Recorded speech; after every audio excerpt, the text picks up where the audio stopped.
Hello guys, Eid মুবারক সবাইকে। কেমন আছো সবাই? সকাল থেকে এত পরিমাণে বিজি যে মানে ভিডিও স্টার্ট করতে পারিনি। রেডি হয়ে তারপরে ভিডিও করছি। আর এই ম্যাডামরা এসছে, এদের ভিডিও করে দিতে হচ্ছে, ছবি তুলে দিতে হচ্ছে। এই যে হ্যালো ম্যাডাম, আমার জোকটার আবার মানে কি বলবো, ওনার আবার কি হয় মাঝে মাঝে বলা যায় না, ঠিক আছে? এই দেখুন, জোকটাকে ডাকছি তো উনি আবার আমাকে ছেড়ে চলে যাচ্ছে। কি বলবো, জোক বলাটাও মানে অনেক বড় ভুল হয়ে গেছে আমার মনে হচ্ছে। সো সবাই ঈদ কেমন কাটছে অবশ্যই জানাবে, আর আমাকে আর আমার জোকটাকে কেমন লাগছে অবশ্যই জানাবে, ঠিক আছে? আর আজকে সারাদিনে যা যা করবো আশা করি কিছু করার মতো নেই। ঈদের দিন তো খাওয়া আর ঘোরা ছাড়া কিছু কাজ থাকে না, তবুও যেটুকু যাই করব তোমাদের সঙ্গে শেয়ার করব, ঠিক আছে? তো চলো ব্লগটা দেখতে থাকো। আমি ঘুমাচ্ছিলাম আর পার্সেল দাদা আমাকে ফোন করে বললো তোমার পার্সেলটা চলে এসছে। আমি তো নাচতে নাচতে তাড়াতাড়ি উঠে চলে এলাম আমার পার্সেলটাকে নিতে। এই দেখো আমার শু দুটো চলে এসছে, আমি অর্ডার দিয়েছিলাম ফ্লিপকার্টেতে। তো চলো তোমাদের সঙ্গে শেয়ার করি, আনবক্সিং করি।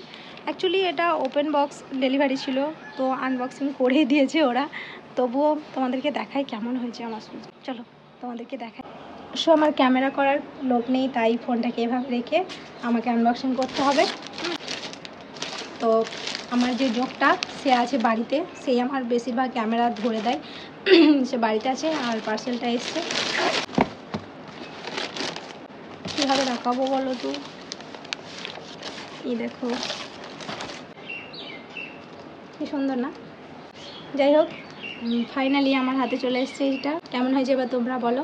আমার তো প্রচণ্ড ভালো লেগেছে, তোমাদের কেমন লেগেছে অবশ্যই বলবে। আর এটার প্রাইস যদি জানতে চাও তোমরা কমেন্ট করবে, আমি তোমাদেরকে বলে দেবো, ঠিক আছে? আমার মা তোমাকে জামাটাকে কিনে দিল, জামাটাকে দিয়েছে আমার মা। মায়েরা আমরা বৈকালবেলায় শাড়ি পরেছি, দেখো এবার কেমন লাগছে আমাদেরকে। বললাম না যে ছোট ছোট ক্লিপ তোমাদের সঙ্গে শেয়ার করব।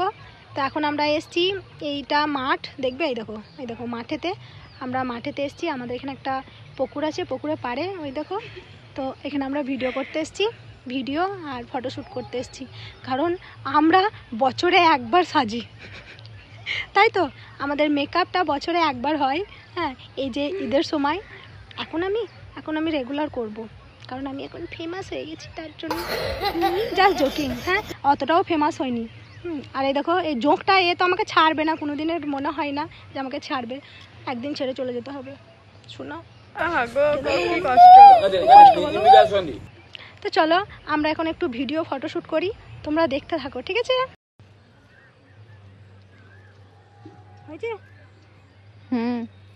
হচ্ছে তারপরে আমি পোজ দেওয়া শুরু করলাম। আমার তো পোজ শেষই হচ্ছিল না। আমার বোন বলছে আর কতক্ষণ লাগবে দিদি, তাড়াতাড়ি করো না গো, আমি বিরক্ত হয়ে যাচ্ছি। আমি বললাম না আমার এখনও হয়নি, এখনও কিছু ফটো তুলে দে। আমার তো গ্যালারি প্রায় ভর্তি হয়ে গেছে, আমি যা ছবি তুলে 3.5 ঘন্টা 4 ঘন্টা পর আমাদের ফটোশ্যুট ভিডিও শ্যুট কমপ্লিট করে চলে এলাম এদিকে আমাদের খেলার মাঠে। আমার মেয়েকে দেখো কেমন ছোটাছুটি করছে, ওর এত আনন্দ হচ্ছে কি বলবো।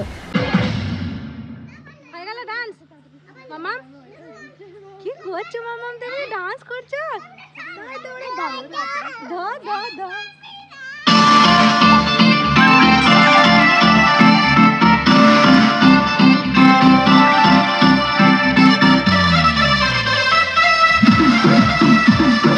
দেখেছো তো কিরকম ছোটাছুটি করছে ও। আমি ভাবলাম ওর পাটা খালি আছে, পায়ে যদি কিছু ফুটে যায়, তার জন্য ওকে বললাম যে মামাম জুতোটা পরে নাও। ও তো কিছুতেই পরবে না, ওর এত ডান্সে মগ্ন যে কি বলবো, জুতোও পরতে চাইছে না, তাও আমি জোর করে জুতোটা পরিয়ে দিলাম। দেখেছো কেমন জুতো পরতে পরতেই ডান্স করছে ও। আমাকে দেখে ওর বেশি আরও আনন্দ হয়েছে যে আমার মা এখানে এসছে, তার জন্য বেশি ছোটাছুটি করছে। আমি ওকে ধরছি যে মাম্মাম পড়ে যাবে, অত ছোটো না, ও তো শুনবেই না। আমাদের গ্রামে প্রতি বছরে ঈদের পরের দিন থেকে ক্রিকেট খেলার আয়োজন হয়। 3 দিন খেলাটা হয়, মানে ঈদের পরের 2 দিন আমাদের এই গ্রামের বাচ্চাদের কিছু খেলা, তারপরে গান নাচ এসব হয়, তারপরে দিন থেকে ক্রিকেট খেলা হয়। সো চলো যতটা পারলাম তোমাদের সঙ্গে শেয়ার করলাম। আজকের ব্লগটা এই পর্যন্ত।